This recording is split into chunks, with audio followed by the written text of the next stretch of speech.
today's topic is bearing and its uses. तो पहले हम ये जान लेते हैं bearing क्या है. तो bearing of an object is a clockwise angle. जो भी ऑब्जेक्ट का एंगल लिया जाता है वो क्लॉकवाइज लिया जाता है. First thing, measured from north and south line to a line connecting the observer position with the object. इसको अगर मैं सिंपल भाषा में कहूं तो जो बियरिंग है वो एक एंगल है ऑब्जर्वर और ऑब्जेक्ट के बीच में, जो कि नॉर्थ और साउथ लाइन से लिया जाता है. क्लियर? एग्जाम्पल के तौर पर, दिस इज अ ऑब्जेक्ट. इस ऑब्जेक्ट को हम एक नाम दे देते हैं बी. यहां से एक ऑब्जर्वर उसे ऑब्जर्व कर रहा है. ऑब्जर्वर को नाम देते हैं ओ. अब यहां से जो देख रहा है उन दोनों पॉइंट्स को कनेक्ट कर लेते हैं. तो यहां पे तो एंगल बना ही नहीं. तो एक एंगल बनाने के लिए दो लाइनों की जरूरत होती है.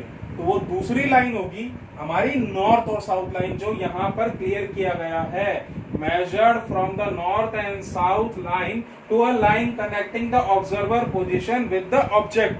फिर बियरिंग कैसे लेंगे हम लोग? जब हम इसको किसी नॉर्थ साउथ लाइन से कनेक्ट कर लेंगे.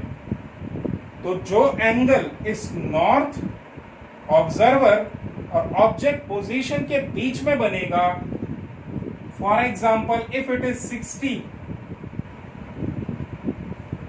तो ये कहलाएगा फॉरवर्ड बियरिंग. फॉरवर्ड बियरिंग कहेंगे इसे हम. क्लियर? एक और एग्जांपल लेते हैं. फॉर एग्जांपल, अब ऑब्जर्वर यहां है, ऑब्जेक्ट यहां है. ऑब्जेक्ट को हमने नाम दोबारा दिया बी, ऑब्जर्वर को नाम दिया ओ. नॉर्थ एंड साउथ लाइन दोबारा हम ड्रॉ करेंगे और फिर एक लाइन जो कि ऑब्जेक्ट तक जाती है. अब एंगल यहां से नहीं लेना है. तो डेफिनेशन में क्या लिखा हुआ है?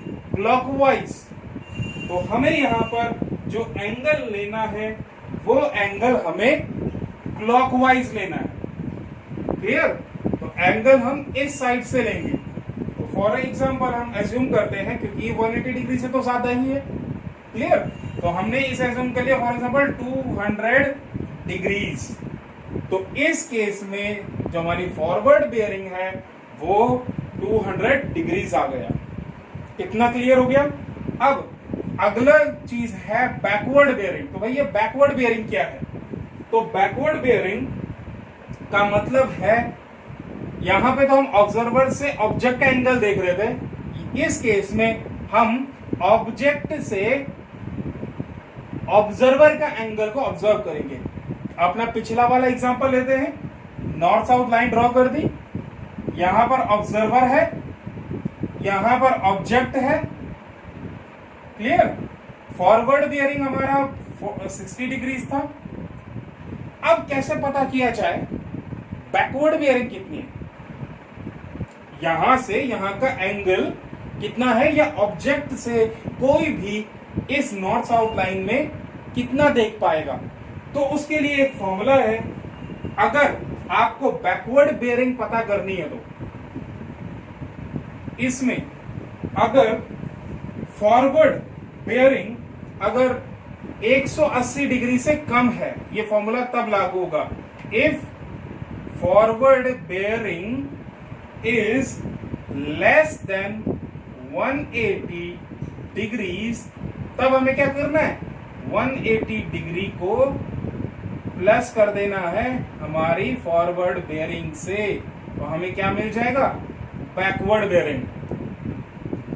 और अगर दूसरे केस में फॉरवर्ड बियरिंग ज्यादा है 180 डिग्रीज से, तो हमें अपनी फॉरवर्ड बियरिंग को 360 डिग्री से माइनस कर देना है और हमें मिल जाएगी हमारी बैकवर्ड बियरिंग.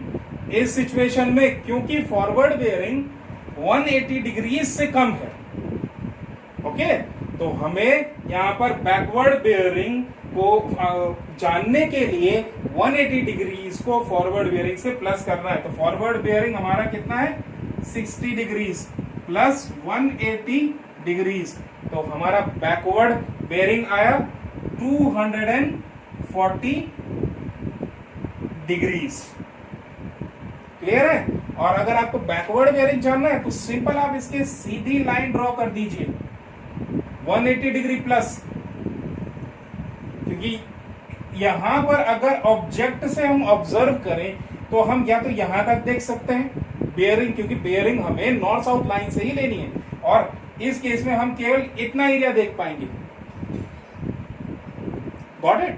तो इसलिए बेयरिंग इस केस में हमने इस तरीके से निकाली। हम दूसरा केस देखते हैं कि अगर हमारा जो फॉरवर्ड बेयरिंग अगर 180 डिग्री से ज्यादा होता है तो क्लियर, अगर हमारा फॉरवर्ड बेयरिंग मान लो ऑब्जेक्ट यहां पर है और फॉरवर्ड बेयरिंग हमारा आता है 270 डिग्रीज, 270 डिग्रीज हमारा फॉरवर्ड बेयरिंग है।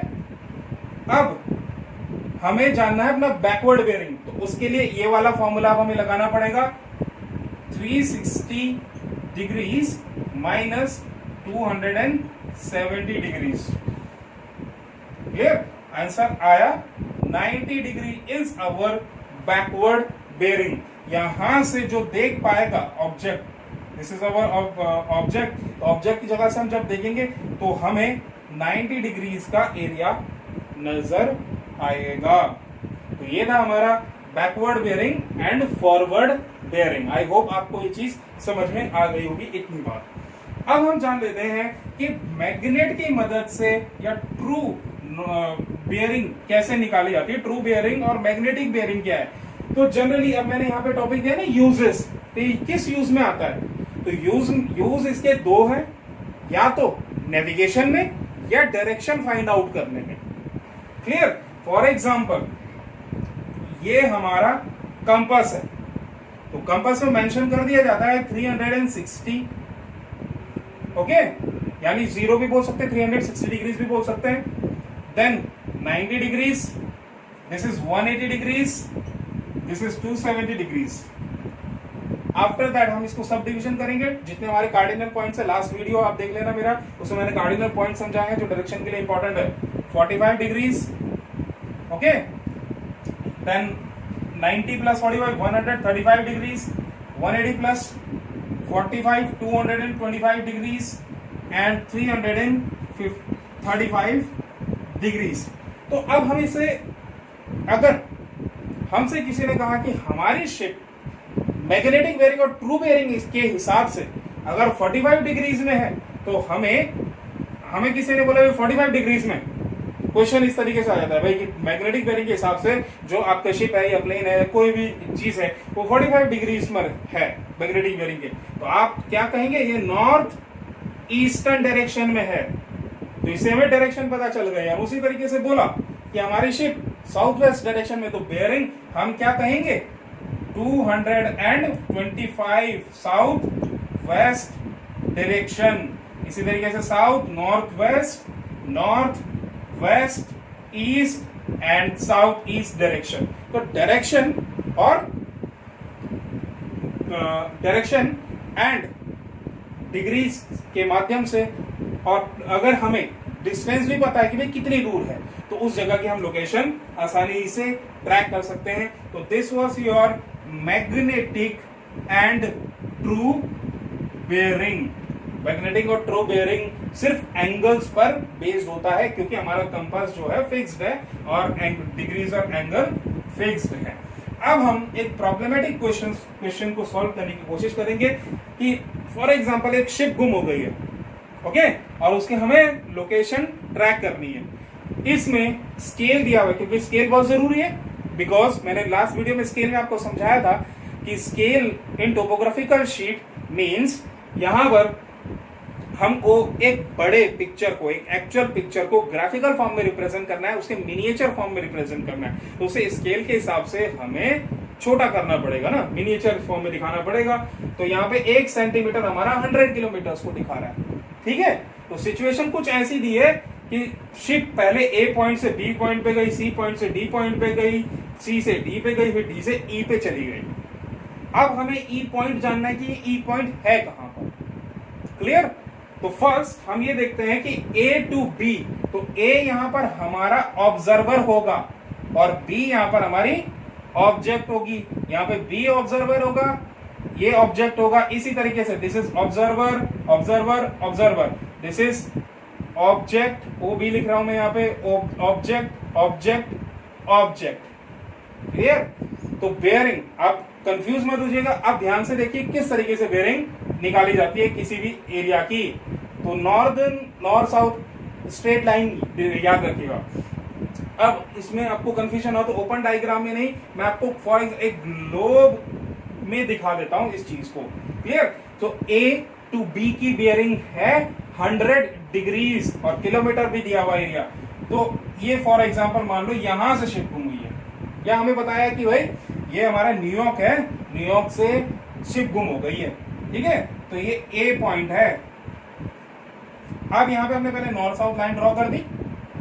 अब कितना डिग्रीज बोला है, 100 डिग्री बियरिंग, और कितना दूर गया, 650 किलोमीटर। तो इसको अगर हम इसको सेंटीमीटर्स में कन्वर्ट करेंगे तो 6.5 सेंटीमीटर्स हो जाएगा। तो यहां से हमें एक एंगल लेना है, अपना प्रोटेक्टर रखिए, एंगल लीजिए और एंगल निकाल करके इसको 6.5 सेंटीमीटर लाइन खींच लीजिए। और बेयरिंग कितना था, 100 किलोमीटर्स।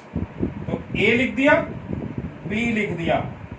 अब बी से 160 डिग्री बेयरिंग, तो बच्चे यहां से आपने इधर को बेयरिंग नहीं ले लेना 60 degree, you have to draw again a north south line. North south line draw करनी है और उस नॉर्थ साउथ लाइन से 160 डिग्री कितना होगा वो देखना है। और जब आपको 160 डिग्री मिल गया, उसके बाद आपको 400 किलोमीटर यानी 4 centimetre line you have to draw, clear. This is 160 degrees and 4 centimetres, क्योंकि 400 किलोमीटर है ना, तो 1 सेंटीमीटर 100 किलोमीटर को दिखा रहा है, तो 4 सेंटीमीटर 400 किलोमीटर को दिखाएगा।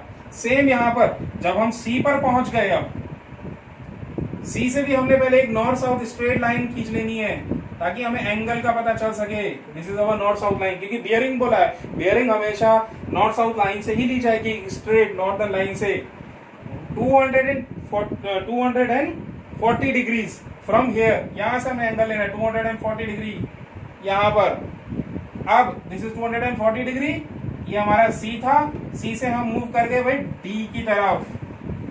कितना किलोमीटर से, 370, तो 3.7 सेंटीमीटर हम ड्रॉ करेंगे। This is 240 degrees. अब हम पहुंच गए डी पर। अब डी से भी हमें एक लाइन ड्रॉ करनी है यहां से, और क्लॉकवाइज ही देखना है। अब एंगल यहां से मत ले लीजिएगा, इस साइड से एंगल क्लॉकवाइज ही लेना है। 300 डिग्रीज, कितना, 700 किलोमीटर 300 डिग्री चल गया ये शिप।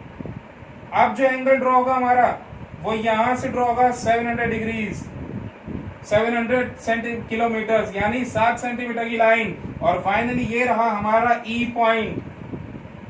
अब 100 degree, 160 degree, 240 degrees and 300 degree, और फाइनली अब हम इसे मेजर करेंगे तो ये आएगा 3 सेंटीमीटर के करीब, यानी जो हमारी लोकेशन है उससे साउथ ईस्टर्न डायरेक्शन पर 3 सेंटीमीटर यानी 300 किलोमीटर दूर हमारी शिप है।